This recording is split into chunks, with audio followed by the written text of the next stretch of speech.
Co-host? Oh, no, never mind. Never mind. I'm sorry. You're good? Yep. It's going. Okay. Great. We are recording this meeting. We just ask you to be sensitive to all the different cultures that we have on this conference, this video conference. What do we actually call that? Another interesting tidbit. But for right now, let's get this show on the road and welcome our Toastmaster of the day, Tiger. Welcome, welcome everyone to an hilarious version of Toastmasters online presenters. Yes, my fellow Toastmasters, the theme of the day is humor is the best medicine. And for me right now, that's very important because I'm half blind. My right eye is legally blind with a cataract. So if I shut my left eye, you guys are all blur. And let me tell you, there's about half of you that look better that way. And I won't mention which half. So without further ado, let me introduce my team of Toastmasters and comedians who are going to help facilitate and evaluate this meeting. First of all is going to be our timer, the incomparable Elaine. Last week it was inimitable. This week it's incomparable. I hope I am able to time well for you. I will be timing our speeches, our table topics, respondents, and our evaluators. And when the minimum time is reached, I hold up green. The middle timing is yellow. And when you've reached the end, it's red. And then there's another 30 seconds after that. And I'll make some kind of audible signal if you've gone 30 seconds beyond that. So, time well, folks. All right, excellent. I'm hoping we get that audible sound because I'm extremely curious to know what that's going to be. We'll see. Our second expert and comedian is the odd counter, who is Christian. Is Christian here? I am not. Joy took over our counter, I believe. Ah, okay, there you go. Joy, please take it away. Sorry about that. Can't hear you, Joy. Joy, you're muted. You're muted. Okay, go ahead. Still not. No, we hear you. Okay, so I will be listening to all kinds of clutch words you are using that might irritate the audience. You are using a lot of them. And in the end of the meeting, I will give a report about those. Excellent. Thank you very much, Joy, and thank you for stepping up at the last minute. Our grammarian is John Quick. Mr. Toastmaster, as the grammarian, I'll be listening carefully for excellent uses of language tonight, and I'll report back at the end of the meeting. That was a joke. way to take a risk, and everybody, I encourage you, bring your best sense of humor, take a risk, go for a laugh. If we don't laugh, then we will laugh with you. So, our watcher, Monica, can you please explain your role for this evening? As watcher tonight, I will watch all the different screens, my Brady Bunch screens is what I call them, and see how everyone is sitting in there. Obviously, I'm having issues with my camera, so I will continue to try to make it work, but I will report when I'm called upon. Excellent. Thank you very much for joining us despite your issues there. The chat monitor is Mr. David. So I will be monitoring the chat to see if something funny happens, something that will tickle these toes and turn those little smiles into laughter. And anything else interesting or horrible that happens in the chat, I will inform on at the end of the meeting. Mr. Toastmaster. And thank you, David. encourage you to also use the chat to see if we can't get some laughter going on there. Topics. The vote counter. Excuse me. The vote counter is going to be Diane. Can you give us a quick overview of your role tonight?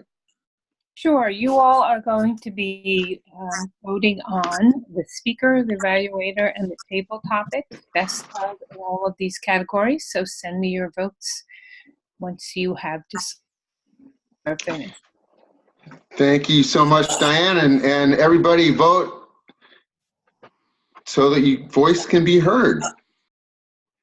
Well, I can hardly wait to see what we're going to come up with for topics. I will introduce Deborah later for that. First of all, we have 2 humorous speeches and a roast, so I am excited, and we're going to take off right now. Our first speaker is Roger. This is engaging humor, level 1. This is an icebreaker. It always fascinates me for a DTM. Born in Hong Kong, raised in America, is being bicultural a blessing or a curse? Please welcome Roger.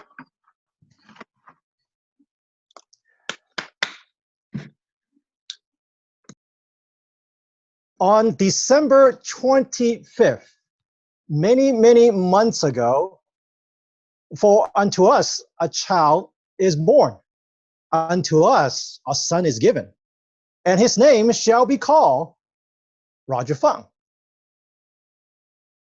Yes, I was born on Christmas Day, and I expect gifts from each and every one of you. Now, being born in Hong Kong and raised in America, I get a very convoluted upbringing. It's a mix between culture, mix between rituals and practices. Now, just to give you a little bit of context, currently I live in Dallas, Texas. Dallas right now has approximately, the Dallas metropolitan area has approximately 9,000 square miles. In Hong Kong, there is less than 1,000 square miles. Both cities have about 7.5 million people. So that gives you a little bit of context in terms of where I came from. The word pressure or stress is being shown today if you go through CNN and watch any of the news about Hong Kong. People are stressed out. But I'll leave the politics for another speech. Now, as I first arrived to America, you could imagine that I got a chance to pick up a lot of different signals. Things that I thought was good, but it was not really good, but things that I thought was horrible, maybe it's good after all. I'll give you a little snippets. This is the first house that I fell in love with. Look at the yard, it's immaculate. Look at this United States flag, it's right up front. And I said to my family, this is my dream house. This is the first house I'm ever gonna buy and own. But let's look closely. This is the Columbia Funeral Home. Now, of course, I had no idea what funeral home is. My cousins who are from America, they're laughing at me. Of course, they won't tell me exactly what it was. But that's just a little bit of what I learned when I first came to this country. But there's 3 other things I want to highlight today in my little speech. And that is talk, eat, and also. First, talk. When I first came to America and started attending school, this is the image that I get. Now, this is very different from Hong Kong. In our culture, in the Chinese culture, it is best not to open your mouth, especially during class, because of 2 big reasons. When I ask a question to the teacher, I'm actually implying that he or she is not doing their job. Number 2, when I ask a question and no one else is asking, I'm telling the world I may be stupid. Therefore, it is best to sit tight and just listen in. That's the first thing that I had to learn when I came to America. And if you have been in this club for more than 5 minutes, you figure out, I think I have adjusted that little point pretty well. Point number 2, and that is eat. Food. One of the best food that I have picked up from America is fries. Well, you can have fries at McDonald's, fast food, nice restaurant, anywhere you go, you can get it. Did you know that in Hong Kong, you can get what's called shake fries? How many of you have had shake fries before? Raise your hand. All right, let me just explain it to you. It is just fries with an extra paper bag, and then you get to decide which flavor you want, and you pull the MSG flavor in there, and you shake the bag, and you get yourself a unique, or at least somewhat unique, kind of a snack. But what I found out is no matter how much I like fries, I have a rice stomach. That means I can go fries for a long time, but I have to come back to my rice. The third thing that is a little bit different with growing up in a mixed culture is that I am too Chinese to the American, and I am too American to the Chinese. So at times, I'm stuck. I am in no man's land. But I also find out I can also be a bridge of different culture. Now, how do you balance all that is another story, is that we constantly have to navigate in different contexts, at different places. One day it could be a curse, but the next day it can very well be a blessing. Now, I can go on, and since this is an icebreaker, and I'm sure that you will hear many stories from me in the weeks to come. But as I come and think about online presenters, we are also a mix of cultures, a mix of platforms. When most of us have entered into the Toastmasters world as a member of the face-to-face club, and now we venture into this online platform, what do we have to adjust? What do we like and dislike? It is not so much that this will replace a face-to-face meeting. And I got a chance to meet some of you in this room a couple months back at the international conference, and it enhances the relationship that we have built through online. And this is something of an experiment. I don't think anyone knows what the solution or answer will be. And so I am very encouraged to continue to be in this club, and I hope that all of you continue to enjoy your time in this mix of culture, mix of platform, and let us continue to explore and find out the wonderful things that could lie ahead in front of us. Back to you, Mr. Toastmaster. Thank you, Roger. And I certainly hope that you're not a resident of a funeral home anytime soon, because we need your bridge, even if it's a bridge to nowhere. All right. Speaker number 2, Carol. Now this is going to be something. Tonight, we have the pleasure of listening to a roast of our club president, Lois. Our presenter, Carol, met Lois in 2017, and both are charter members of this club. Yet, a great roast means Carol reached out to do more research about Lois. This speech title is The Helium Arm. Please welcome Carol. As the timer, I need to know the timing for your speech, Carol. Is it 3, 4, and 5? Yes, ma'am. Okay, thank you. One of the funniest comments I ever heard Lois Margolin say is that she has a helium arm. What? What does that mean? A helium arm. This shy and retiring individual volunteers for everything. Her arm just simply rises on its own accord. Now, I don't know if you know much about Lois, but she is an accounting bookkeeper. So what does an accountant say when you ask her the time of day? She says, it's 8:01 p.m. and 12 seconds. No, wait, 13 seconds. No, wait, 14 seconds. No, wait, 15 seconds. So as she moves through life, she transitions from one second to the next because every second matters. And she has to make sure that they count accurately. So she's trying to fall asleep. She says, wait a minute, what happened to that second? I don't know where it went. And she's got to figure it out. So she spends 3 hours working at figuring it out. The other thing you might want to learn about Lois is that she's a graduate from the University of Florida. They have gators down there in Florida. And so she hangs out with Albert and Albertina Gator, and she likes to figure out what's going on in Florida with these gators. So the gators are moving around, and she's trying to follow them. And she's saying, okay, where are they headed? And why do I need to care?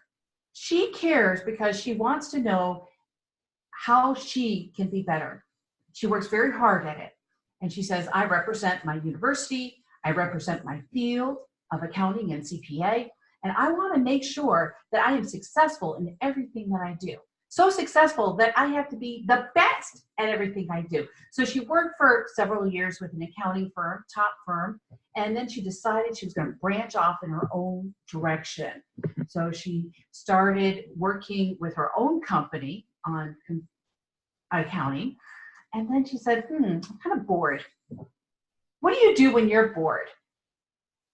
You raise your helium arm and you say, sign me up. I'd like to be a leader in the American Business Women's Association, ABWA. And I'm willing to take on conferences and regional positions, and I'm willing to help this organization be successful. And she loves it. I love that she loves it. So what does an accountant do to stay out of debt? An accountant likes to act his wage. Do you know how old she is? I've been wondering this myself. I know that she has 2 parents, and I know that she has wonderful children, and I know that she is just an amazing person, but I have no idea how old she is. So when she is out there engaging with all of these different activities, she just plans every second. So this lady, I think, is actually only about 24, although in her speech she said, in an earlier speech, she said she was 22. But I think she's about 24 at this point, and she is engaging us, saying every second counts. And you know she's extroverted. How do you know that? Because when you're talking to her, she's looking at your shoes instead of her own. When we look at working with Lois, we know that her standards are high. She has this high level of integrity. That's her CPA in her, which stands for what? Can't pass a sausage. All right, I made that up at the very last minute. But you get the point that she is making sure that everything is wonderful, that we have a good experience in our club, that if I was working with her, that she would be of the utmost integrity with the CPA. So when you ask, what is a helium arm? Just know that if you have one, you are saying yes, yes, yes, yes. And you're stepping forward for the next segment of your journey as you transform from where you were to where you are going to be. Mr. Toastmaster. Thank you for that hilarious roast. I had to mute myself several times there because I was laughing so hard. And I really like the idea that Lois is 24 because that means I'm only about, 30 or so. And I like that thought. So with that in mind, let's move on to our third speaker, and that would be Graham. Graham is doing another CC manual, this time with a focus on one of his great loves, travel. Now, tell me if there's anybody that didn't know that. Like, that's a mystery. Okay. Anyway, moving right on. Australians have, for more than 200 years, made regular pilgrimages back to the mother country. And Graham today will look at what keeps drawing Aussies there. He's doing his CC2, Competent Communicator 2, Organize Your Speech, and his title is England Swings. Please welcome Graham. Thank you, Mr. Toastmaster, fellow Toastmasters and guests. I don't know how many of you are old enough to remember Roger Miller. He was country singer in the 60s, and he had a number of hits like Don't Roller Skate in a Buffalo Herd and Hit the Road. Anyway, one of his ones that always struck me was England Swings Like a Pendulum Do, Bobbies on Bicycles 2 by 2, Westminster Abbey, the Tower of Big Ben and the rosy red cheeks of the little children. Well, that's a whole lot of cliches about England. And so is this photo behind me. In fact, let's take a look at the number of cliches that you can spot in here. You've got Westminster Bridge in London, Big Ben, the Houses of Parliament, a red double-decker bus, the Union Jack. About the only cliches that are missing are the bowler hat, the umbrella, and the black cab. But as it turns out, many of those cliches are inaccurately named. Big Ben, for example, is not the clock tower in our picture. It's not even the clock in the picture. It's the bell in the clock, which is in the Elizabeth Tower, which is next to the Palace of Westminster. Oh, and talking of the Palace of Westminster, the Houses of Parliament here? No. That's actually the Houses of Parliament, the Commons and the Lords in the Palace of Westminster. So the building that you can see is not the Houses of Parliament, it's the Palace. But that's being pedantic and picking nits. Not that anybody inside the Parliament would be pedantic and pick nits, you understand. No, talking of pedantic, by the way, there is, as you can see, although you may not be able to see it because the picture's a bit small, the Union Jack there in the top right-hand corner. Well, at least I would call it the Union Jack. You would probably call it the Union Jack, but there are those who claim that, in fact, because it is on land, not at sea, it cannot be a jack, it must be a flag. Well, they'd be wrong. I mean, I've heard this expressed as recently as the 2000s with a Doctor Who episode, but no, the Admiralty, and they are the people who should know, said more than a century ago that the terms jack and flag were interchangeable as they were concerned. But like many long-held beliefs, it's hard to shift that one. One cliche that is incontrovertible, though, is the bus. The double-decker bus. They've been iconic in London for hundreds of years. Not this particular one, obviously. Today's machines have got covered top decks. They haven't got that open rear landing, but they still attract tourists galore, up to 1 billion trips by local commuters. There are, in fact, 1.8 billion trips on London buses each year, but I wasn't able to find out how many were on double-deckers and how many were on bendy buses, but it doesn't matter. Whenever I go to London, I always have to get on a double-decker bus. And that brings me to going to London and the point of this speech. As I mentioned in the introduction, Australians have been going to the mother country pretty much since Australia was formed as a country less than 250 years ago. We've always looked to head back to England because it is where our heritage is from. And yet Australians are no longer considering England to be home. In fact, almost a quarter of all Australians who weren't born in Australia come from countries other than Europe. And so it's not like England is home to us anymore, but we still keep going. The question is, why? Well, here's the thing. Young Australians have been travelling ever since we formed this country. It's one of the things that Australians are noted for doing. Everywhere you go, you'll see Aussies and you'll hear an Aussie accent. More and more, we're going to places like the United States and to Canada and across Europe, but across Asia, but there are still an awful lot of people who go to England when they're young. Because if you are an Australian citizen, a member of the Commonwealth of Nations, you can get a working visa for 2 years in England without any other qualifications. And so you can go and work in England for 2 years, provided you're not yet 30 when you apply for the visa. Now, that's why you see Aussies in pubs all over England. And my son is a perfect example of that. When he was in his late 20s, he decided, yeah, look, I want to do something different with my life. And so he thought, I'm going to go, I could either go to Canada or I could go to England, because both of them offer that same working visa. He went to England and he worked for 2 years in a pub. And we went and saw him there, which was, I have to tell you, fascinating. It was one of our first significant overseas trips, and we saw an awful lot of England. Why did we go to England rather than to the United States? Well, these days we go to the United States because my daughter is there. I'll be honest, part of the reason that we went to England was because my son was there, but the other is because we don't have the history here in Australia that they do in England. I noticed a little before that, who was it had... their backdrop was Stonehenge. That was John Callaghan, who's in fact gone off. But he had Stonehenge behind him as a background at one stage. I went to Stonehenge and was amazed. at these huge stones. But what was even more amazing was we went to nearby Avebury, where there are other henges that you can actually walk up and touch. And in Avebury, there was a little church. And in that church, there was a baptismal font where children have been christened, baptized for 1,000 years. They've been using this font. Now, there's nowhere in Australia that's more than 250, no, built architecture at least in Australia, that is more than 250 years old. So to go to somewhere where they've been baptizing children in the same baptismal font for 1,000 years blows the minds of Australians. You see, one of the things about Australians is that we have had this huge chip on our shoulder, that we don't know who we are, although we know what we're not, a bit like Canadians that way. But we want to see where we came from, but more importantly, we want to see the changes that we have wrought.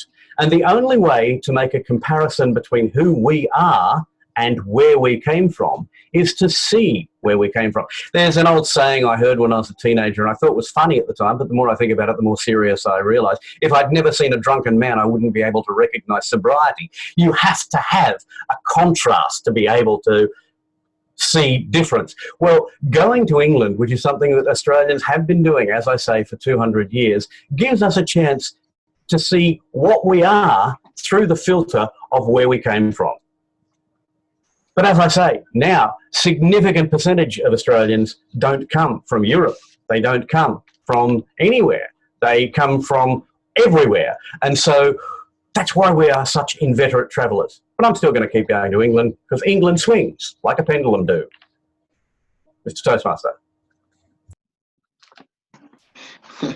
You gotta love Roger Miller. One of these days, Graham will be enthusiastic about traveling, but until then, we're just gonna have to put up with his boring stories, I guess. All right, so now we get to move on with the evaluation part of our meeting. And to facilitate this, I get to hand the gavel over to our extremely dedicated Topics next. and brilliant general evaluator, Mr. Jim Dent. So Jim, go ahead and take it away. We'll put it in your capable hands. Actually do the table topics next. Oh, yeah, Deborah, sure. Go ahead. We need to vote Yeah, too. yeah, you know, that was supposed to be funny that I was going to skip you. All right. Deborah? I'll leave it there. I can't wait to see what you come up with now that we've allowed you back into the meeting. So go ahead and take it away. There's parts of me that get skipped quite often, trust me. It kind of fits in. So anyway, moving on. Rodney Dangerfield has a quote. He says, "My parents moved a lot, but I always found them." Tricia, would you please tell us a great story about you and your parents from childhood?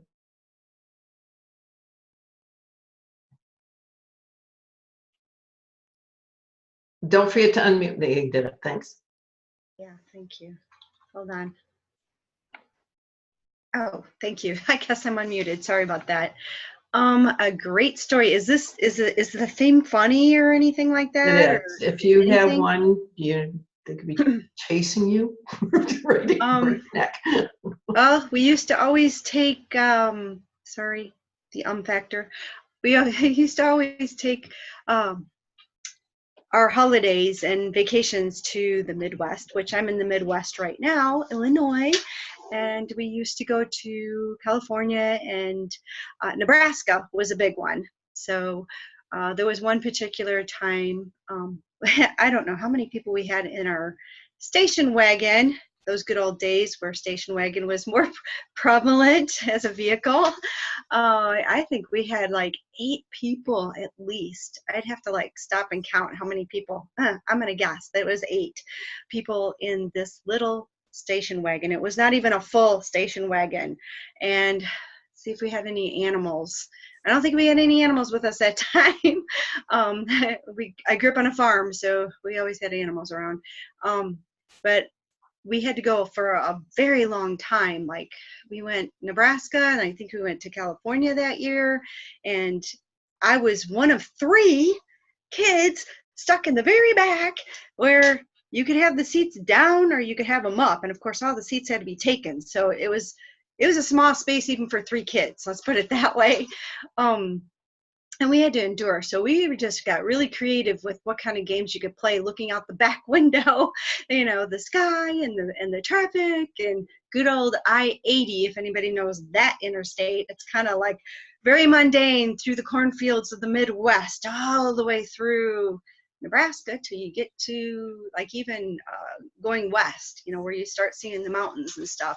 So my mom was a coffee drinker, and one of the habits she had is she never wanted us to like throw the coffee out the window, or to this day I hate coffee, but that particular time it's like, oh, whose turn is it to drink the rest of the coffee? Who does that? That was one thing I said, okay, I will never be a coffee drinker. So that particular time I found a trick on how to get rid of the coffee, and I don't think I ever heard about it after that time, but you know, you had lots of vents and you had the floor space and things like that. So does that mean that I'm out of time? Okay. I'm out of time. So anyway, it was a cramped visit, cramped trip, and never endured anything like that since. So I don't know if I'd recommend it either. Thank you.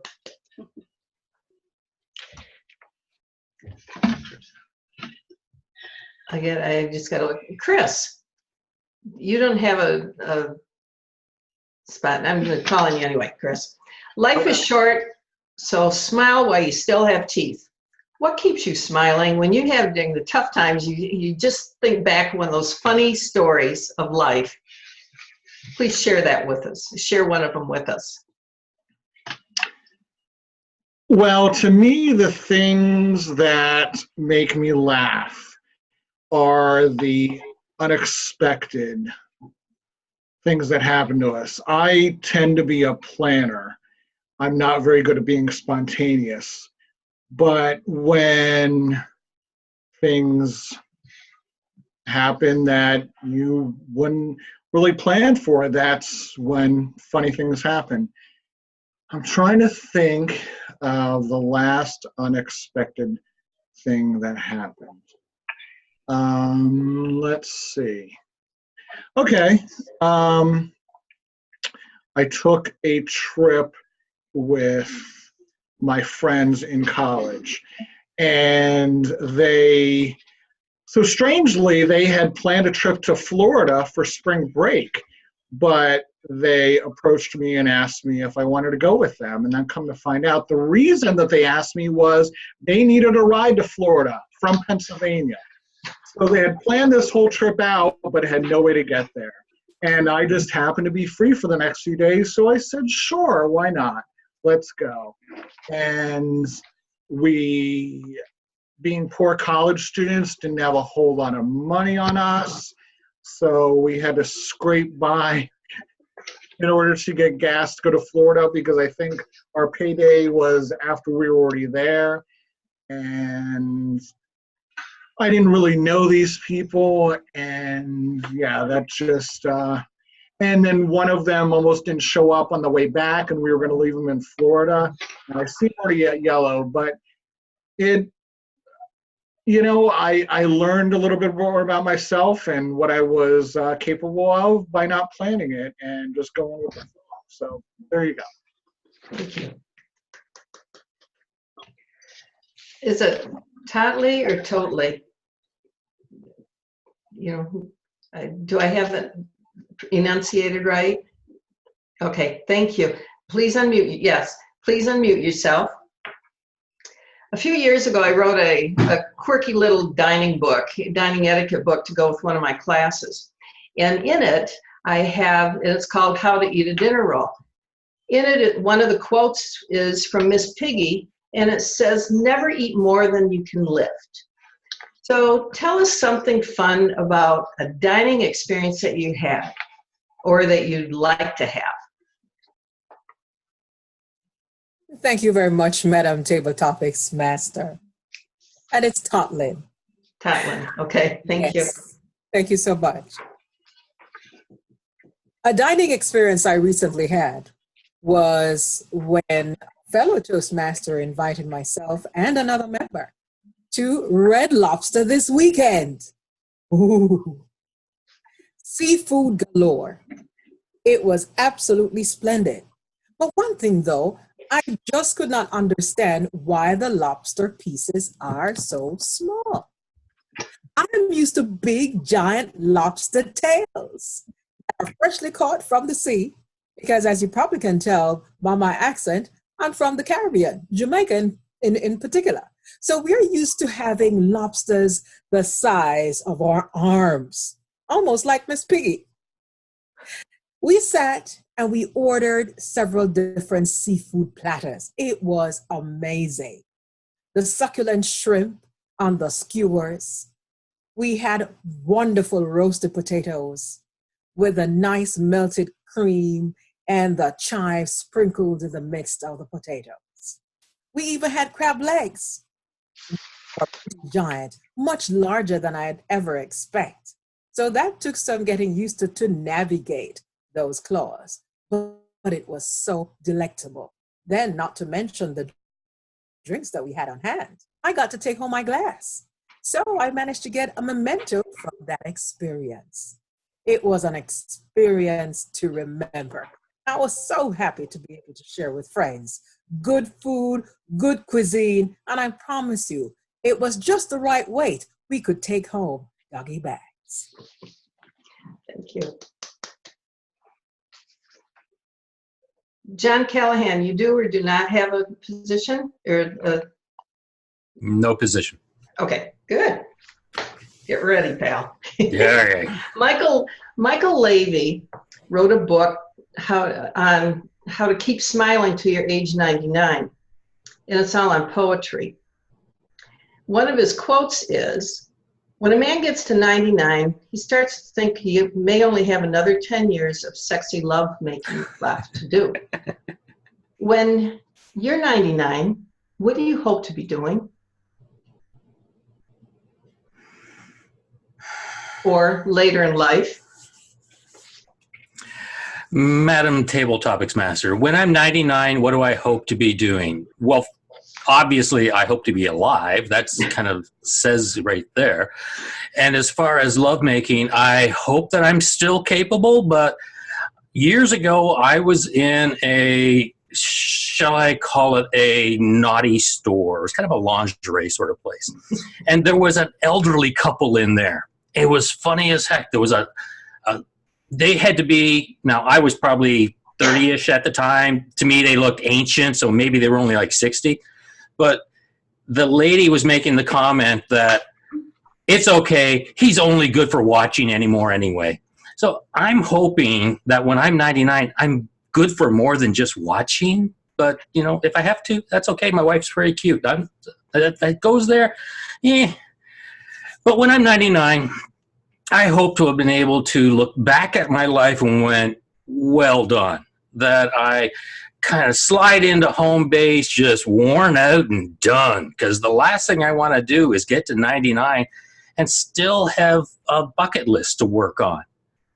If I am 99, I'm hoping that science will have caught up and they'll have injections for everything. And I still got another 50 years to go, because that bucket list, I can always add more to the bucket list. Madam Table Topics Master.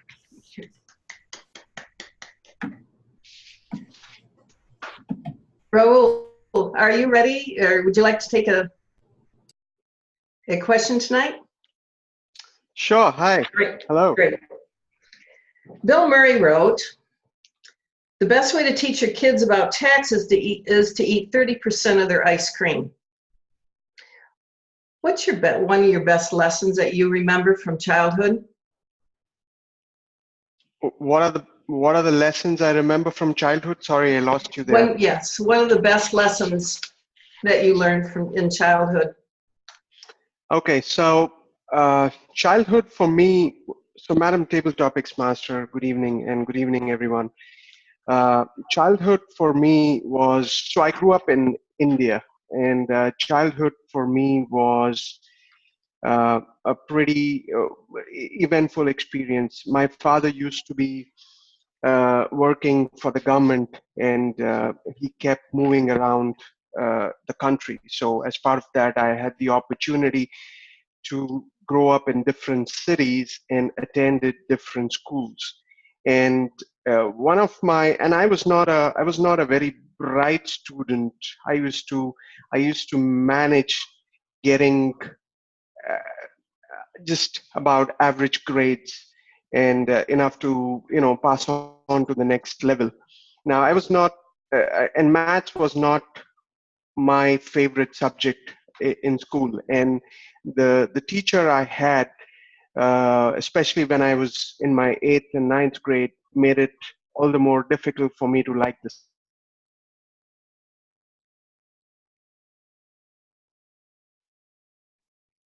Did he freeze? He did, Deborah. I thought it was me for a moment, but it looks like he froze. Yeah, okay. And There he is, good.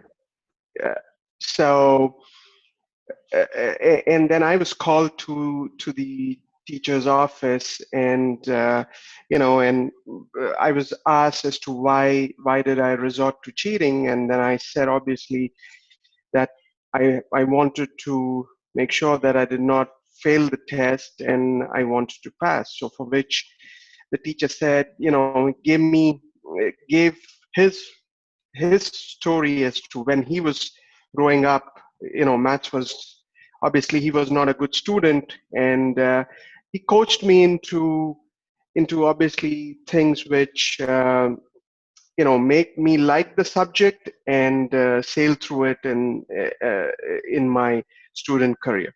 So that's the advice I got. Thank you. Thank you. And I believe we have room for one more. Yes. Yes. Okay. All right. Here we go. Lois, maybe you can tell us, as a child, what act did you pull to get out of trouble? And you pulled it well, and you pulled it fast, and got out of trouble, and you covered your fanny. What did you do?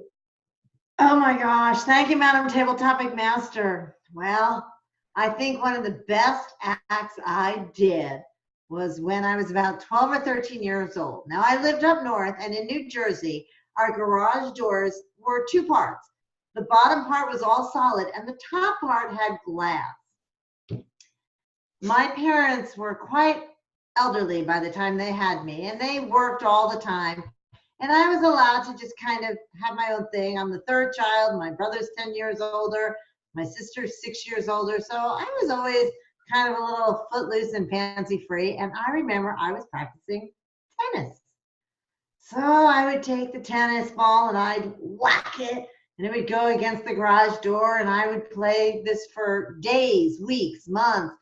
Well, this one day, I don't know what happened. I must have gotten distracted, but when I hit the tennis ball, instead of hitting the garage door, it hit the glass.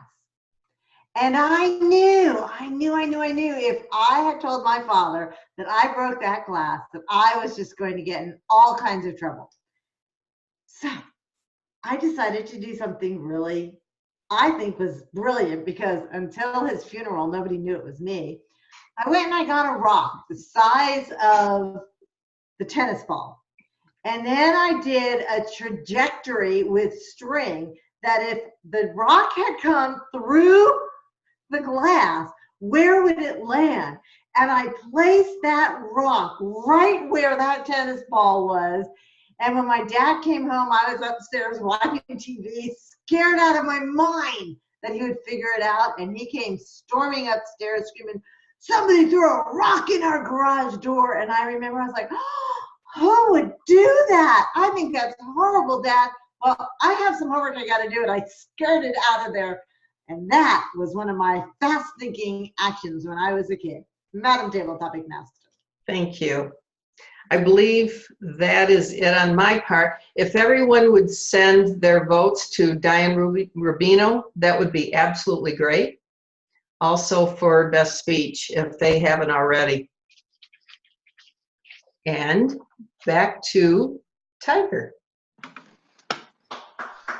Thank you, Deborah, for a very entertaining and humorous round of table topics. And also thank you for getting people the information on the vote. It looks like everybody qualifies for table topics. Our speakers qualified, so please vote and let your voice be known. Correction. Yes. Our first respondent, Tricia, did not qualify. So the people to vote for include Chris, Totley, John Callahan, Rahul, or Lois. All right, thank you for that update. That's right, we got to hear your noisemaker. I forgot all about it. So go ahead and vote for 3 speakers and the table topics. So at this time, now I get to turn the meeting over to our former president, the brilliant and humorous Mr. Jim Dent. Please take it away, sir. Thank you. This is the evaluation portion of the meeting, so I'm going to introduce the evaluators first.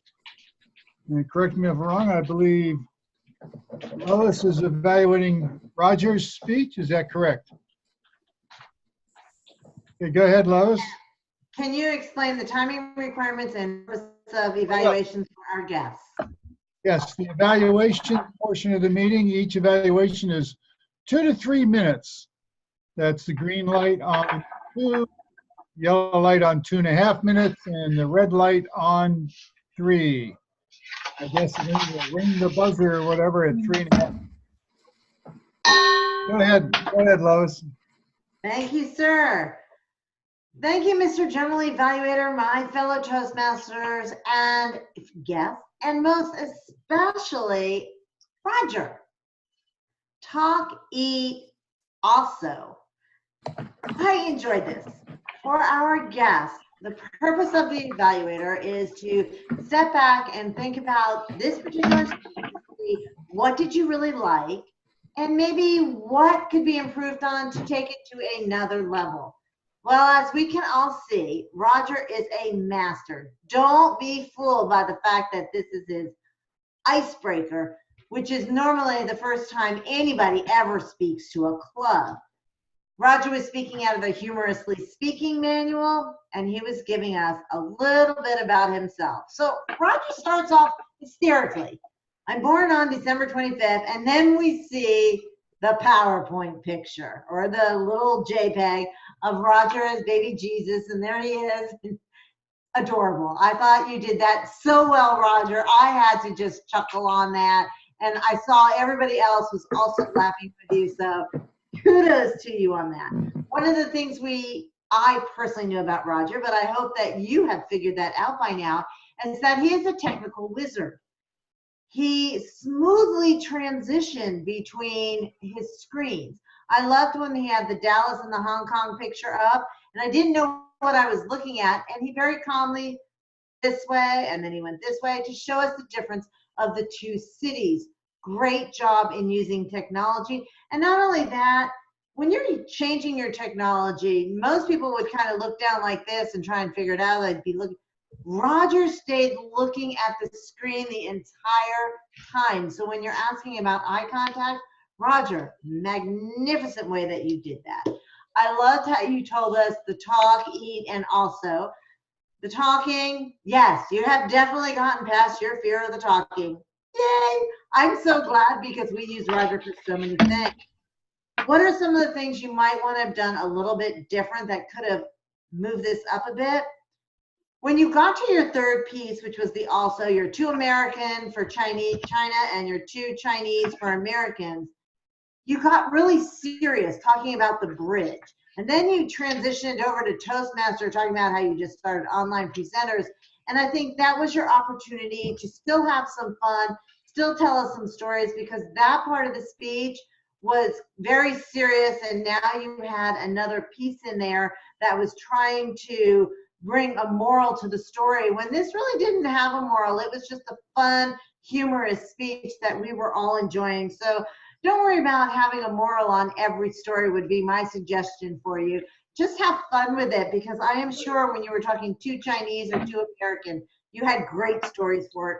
Overall, you are a master. Thank you so much for sharing your childhood and your upbringing with us. I enjoyed it.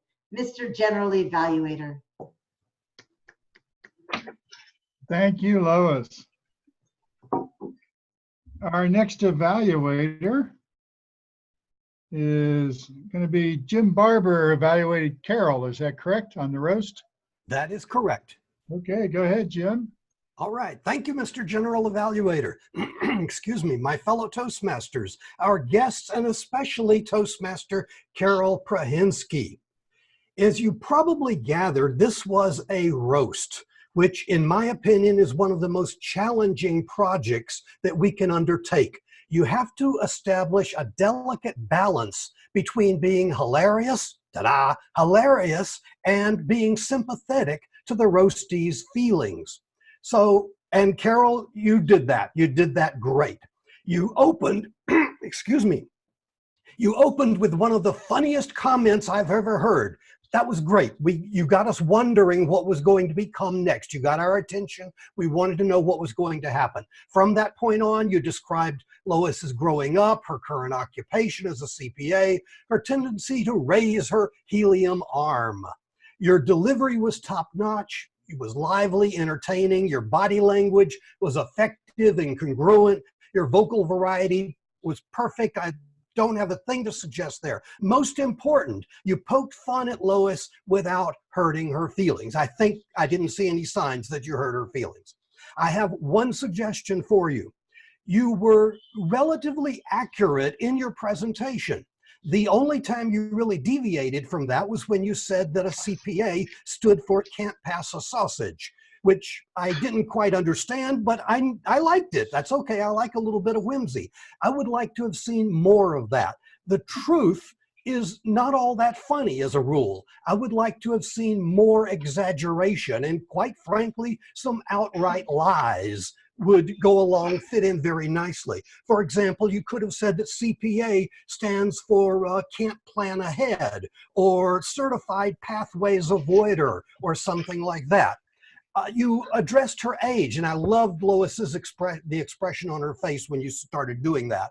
And I liked that you were doing that, but you could have gone the direction of saying that in her, you don't want to reveal her age, you don't want to do that, but you've heard that in her early days that she dated Ralph Smedley, and just simply go that particular route and yet exaggerate. And as I say, do an outright lie, and it's okay. This, though, was a great presentation of a challenging project, and you did a fine job. I'm looking forward to your next one. Mr. General Evaluator. Thank you, Jim. Okay, and our third evaluator, I believe, is George, who's evaluating Graham's speech. Is that correct? Yes. Okay, go ahead, George. All right. Graham, always fun to listen to your talks. You told me privately that your goal here was wry humor rather than the laugh out loud, and I think you achieved that. You got hardly any laugh out louds. So we'll assume you got lots of smiles, though. It was a nice job. I really liked it. One thing I really liked was that you worked your visual background into your speech quite well. You told us about Big Ben, the Parliament or the Palace, whatever it's supposed to be, the double-decker bus, and you actually accurately pointed over your shoulder at the appropriate thing at the appropriate time. I thought that showed quite good coordination, Graham, to pull that off. And your visual background was quite good. Sometimes we see backgrounds where the green screen isn't quite greening the way it ought to, but yours looks quite good. So you did a good job of the background. You did a good job on the humor. I was like called early. Let's go ahead and talk about a way you might improve. And the one area, other than more laughs and things, would be your eyes. I felt that you often had the same problem many of us do here on online media, which is you didn't make much eye contact with the camera, or maybe you did later on, but in your early part, maybe the first third or half, it seemed like you were looking down at your notes, gosh, big surprise, or you're looking to the side, or you're looking somewhere else. And it was about halfway through before you really started looking at us, which of course we're all behind that little bitty camera lens. So the one area I would remind you of is is be mindful again of the eye contact. I find it quite difficult myself, but it's something we need to do. There's one thing you could have done, I thought, that would have bumped up the humor a little bit, is you could have told a joke on the Aussies, a travel joke perhaps. You could have told the one about the Aussie from the outback that didn't know anything about streets and traffic signals, who went to London and kept getting nearly run over because he wouldn't cross the streets and the crosswalks, and the policeman finally stopped him and said, "Hey, did you come here to die?" The guy said, no, mate, I come here yet to die."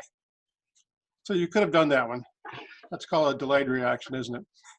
Back to you, Mr. General Evaluator. Thank you, George. Okay, next I'm going to call on the timer to give the timer's report, including the evaluations time, so we can vote. And I see she did put them up. We have Lois, all qualified. Lois was 3 minutes, 15 seconds. Jim was 2 minutes and 37 seconds. George was 2 minutes and 30 seconds.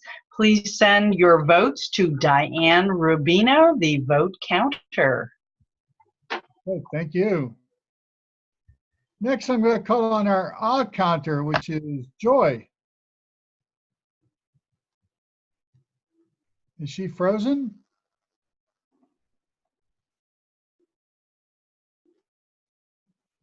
Oh, there she's moving. Joy, odd counters report. Yes, I am here. Can you hear me? Yes. Yeah.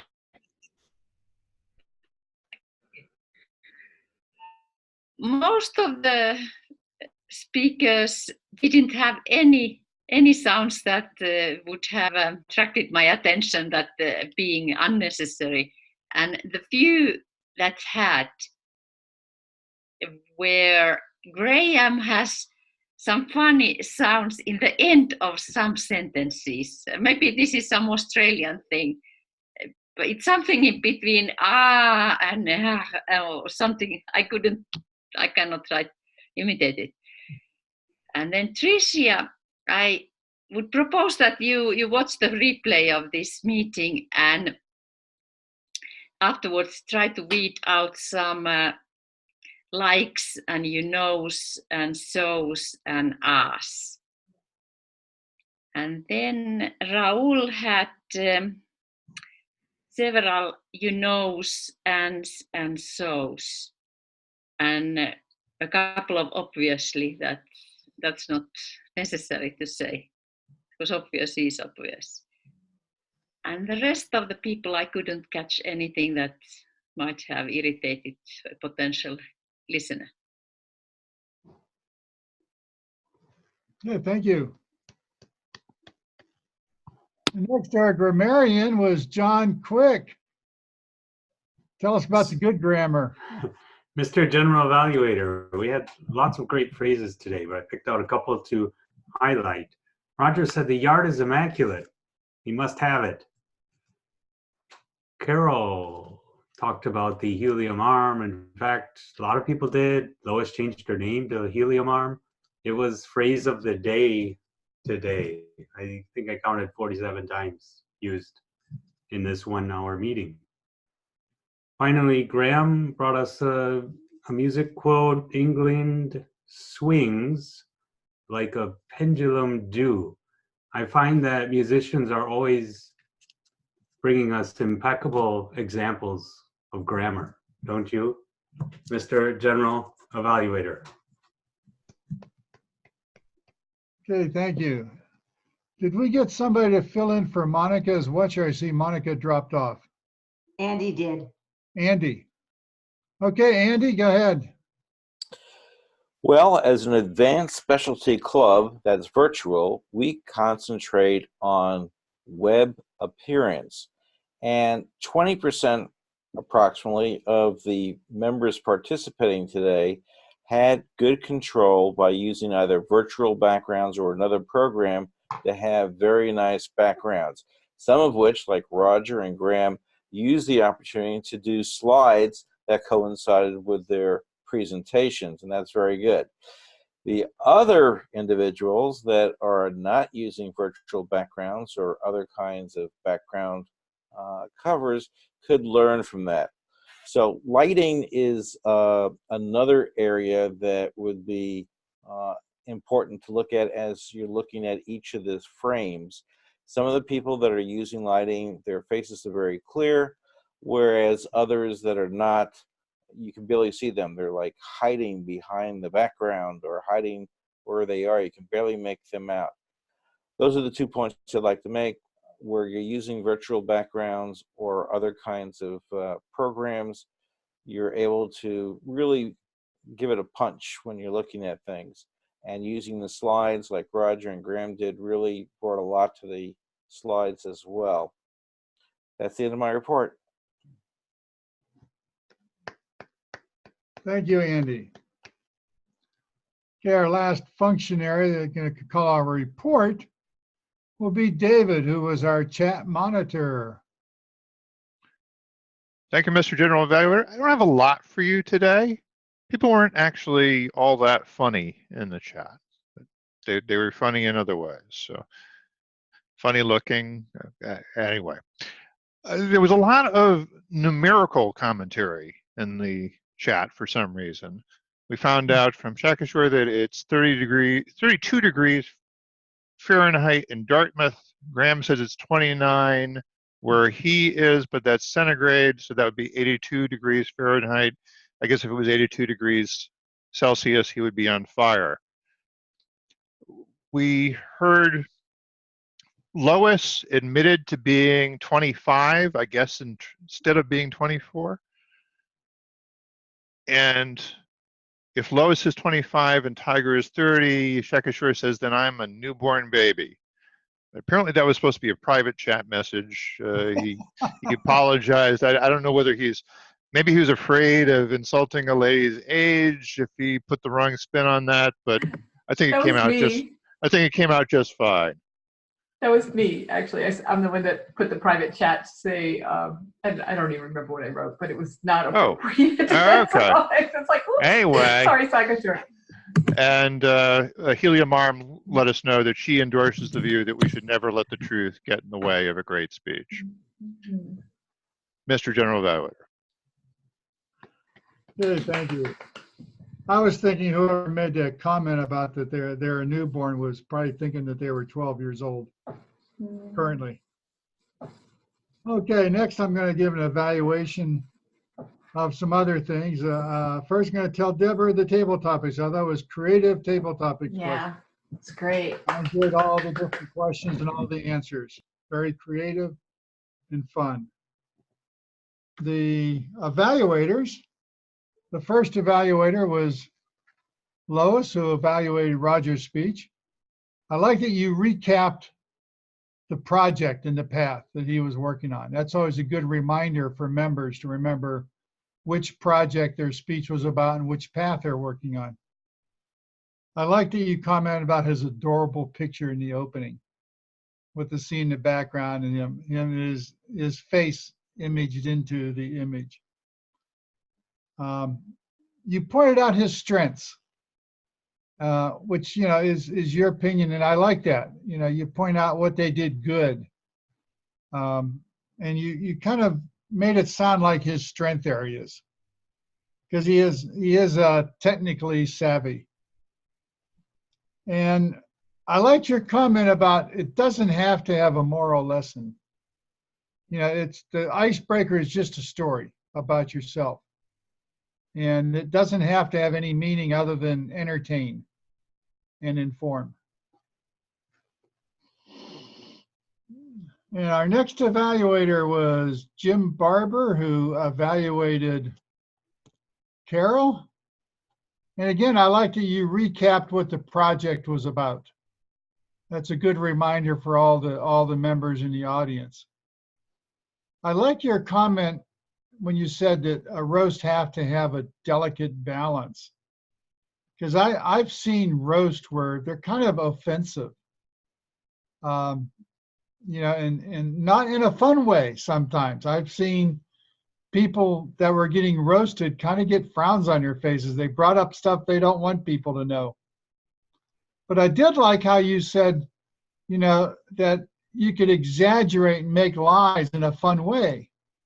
You know, obvious, like, you know, there's a rumor she was dating Ralph Schmedley. You know, nobody would believe that.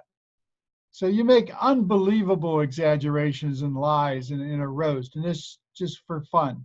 And people will laugh at those. And those are friendly type of pokes, as you referred to them. So thank you. It's a good evaluation, in my opinion. Both of them were, both Lois's and Jim's. Now George's evaluation. I like that you also, George, gave the goal of the speech. That's a good reminder for the audiences. I've heard of many evaluators in other clubs never repeat what the goal was or the objectives or what speech project people are working on. I like that you pointed out how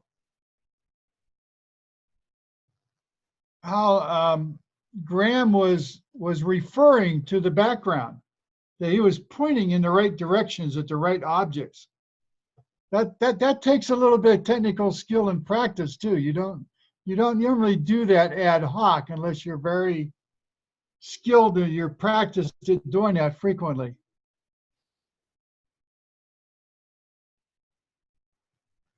And let's see, last is, I like your suggestion about the eye contact, because I noticed that also, and that's often one of my own faults. I find it still very difficult to look at the camera when I'm giving a speech or doing anything else, because I always have to look down at some notes to remind myself what I'm going to say next. So it's a good evaluation also. Overall, the meeting was good. I think we started a little bit late than we normally do, but introductions take a little bit of time. But we still had a great meeting, and we're going to finish up here by 7 o'clock. And that's good, so we'll end on time. And we did a good job of reassigning roles as people weren't showing up or they dropped out. So excellent coordination there for our Toastmaster and other people that helped. So right now, I'll give it back to our Toastmaster of the day. Thank you, Jim, and an excellent general evaluation as always. And I want to reiterate that. I thank everybody for their participation. 24 hours before the meeting, we had like 10 roles that weren't filled, and people stepped up the last day, and we had, of course, an excellent meeting, including Roger stepping up at the last minute to do a speech and Graham stepping up at the last second to do a speech. That is some professional Toastmastering. I apologize to Elaine. I don't know what the deal is with me and timers, but I have this timer phobia thing going on. I think it might have something to do with the fact that England swings like a pendulum, but I'm going to have to do some more evaluation on that. So at this point, excellent meeting, everybody. I will turn the meeting over to our president and roastee. Take it back, Lois. Thank you, Tiger. Helium Arm here. Let's hear who our winners of the day are. Diane? Hi there. Let's see. Speaker was Roger Funk. Table topics, John Callahan. Evaluator, Jim Bart. Decisive win in all categories. All right. Thank you very much. We are 5 minutes to go. I would like to hear from our guests. What did they think? Totlin, would you give us your opinion of the meeting? Unmute. Okay, there you go. Oh, hold on. Try now. Yeah, I'm good. Thank you so very much for inviting me. Well, I'm accepting my request to attend the meeting online today. It was very instructive. I particularly enjoyed the fact that you had the technology working for you. And I saw that in play. I see a number of you with these beautiful backgrounds, and I'm jealous. You've made me very jealous. So yes, I will take away the suggestion that someone made earlier that it would augur well for us to find out how to get that done. In fact, we have already done so. So I am so glad to be here. I enjoy the meeting. I enjoy the presentations. And it's fascinating to see a Toastmasters meeting held 100% online like this. Great job. Thank you for having me. Well, we hope to see you back.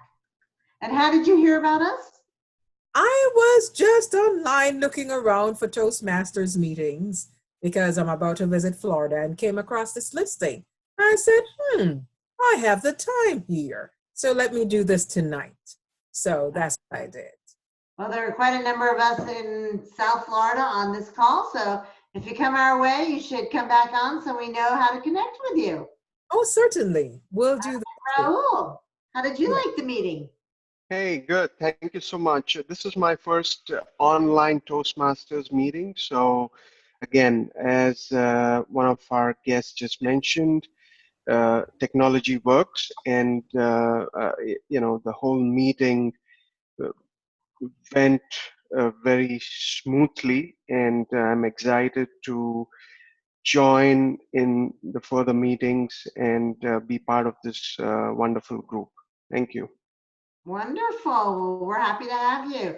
And I'm sure Elaine will be in touch with you. M. Kirby, can you unmute?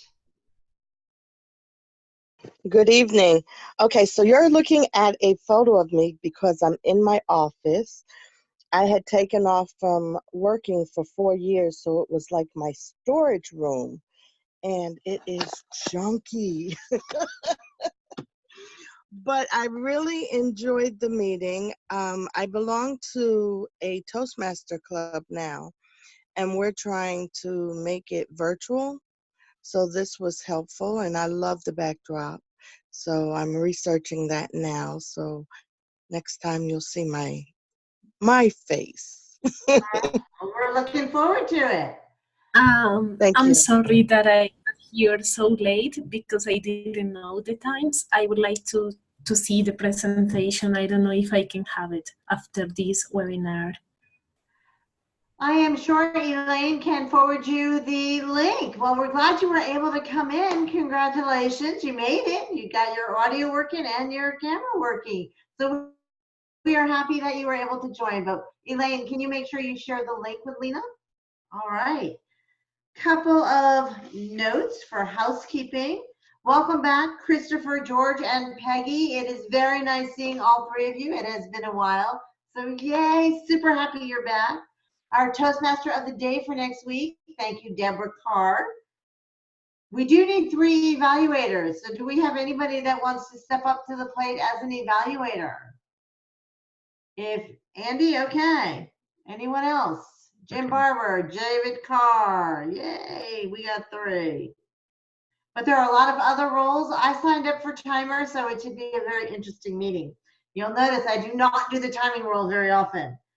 On 11:30, we have a speech-a-thon. Please join. We do need some panelists. I do want to mention that we have already made President Distinguished for this club. Can you believe it? Thank you, thank you, thank you. This is just an amazing club. I agree with John Quick, who said the chat is a dangerous place. Overall, I think we had a great meeting. It is 8:59. We will stay on for about another 5 to 8 minutes just to answer any questions, whether you have about the club or about the meeting or overall. Thank you, Carol, for a fabulous roast. I appreciated it. Everyone is just amazing. Have a great night. We'll stay on for about another 5 to 10 minutes.